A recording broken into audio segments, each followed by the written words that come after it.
मुल्क में कोरोना के वार में फिर तेजी, मुस्बत केसेस की शरह 4.7% की सतह पर पहुंच गई। 24 घंटे में मजीद 13 अमवात, 2074 नए केसेस रिपोर्ट। कराची में 1223 केसेस रिपोर्ट, शरह 20.22% हो गई। महकमे सेहत की शहरियों को वैक्सीनेशन और बूस्टर डोज लगवाने की हिदायत।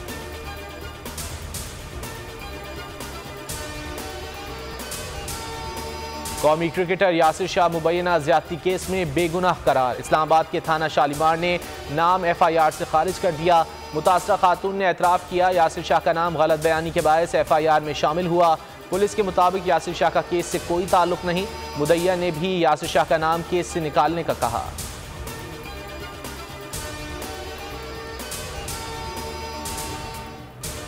पिशावर में अरबाब रोड पर मकान की छत गिर गई, बल्बे तले दबकर 5 अफराद जाँ बहक, 2 जख्मी। मरने वालों में मां और 4 बेटियां शामिल। जख्मी खैबर टीचिंग अस्पताल मुंतकिल।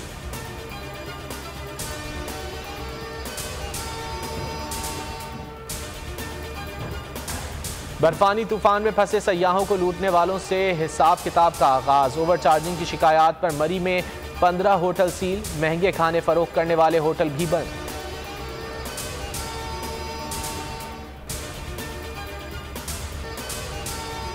नवाज शरीफ की ताहयात नाअहली खत्म की जाए, सुप्रीम कोर्ट में दरख्वास्त दायर। दरख्वास्त सुप्रीम कोर्ट बार एसोसिएशन के सदर ने दायर की। हुकूमत का नवाज शरीफ के जामिन शहबाज शरीफ के खिलाफ हाई कोर्ट से रुजू का फैसला। फवाद चौधरी कहते हैं नवाज शरीफ की बीमारी फ्रॉड थी, 17 माह में लंदन में इलाज नहीं कराया, बाहर बैठकर मुल्क और कानून का मजाक उड़ा रहे हैं।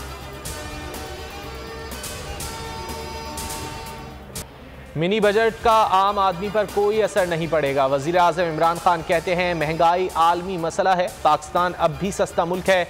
इस्लामाबाद में तकरीब से खिताब में कहा बदकिस्मती से रिंग रोड मंसूबे में करप्शन सामने आई, पाकिस्तान को तमाम बहरानों से निकाल लिया। कोरोना के दौरान जो इकदाम हमने उठाए बरतानिया ने भी फॉलो किए।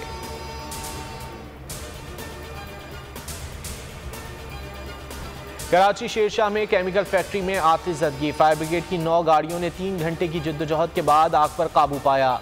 तीसरे दर्जे की आग से लाखों रुपए का सामान जलकर खाकिस्तर। सिंध रेंजर्स के जवानों ने भी इमदादी कार्रवाइयों में हिस्सा लिया।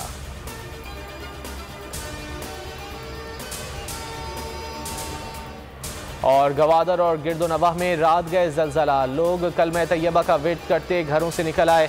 जलजले की शिद्दत 5 और गहराई 25 किलोमीटर थी।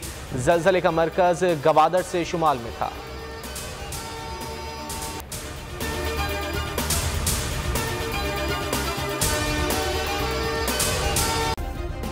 सब्सक्राइब करें और बेल दबाएं ताकि कोई खबर रह न जाए।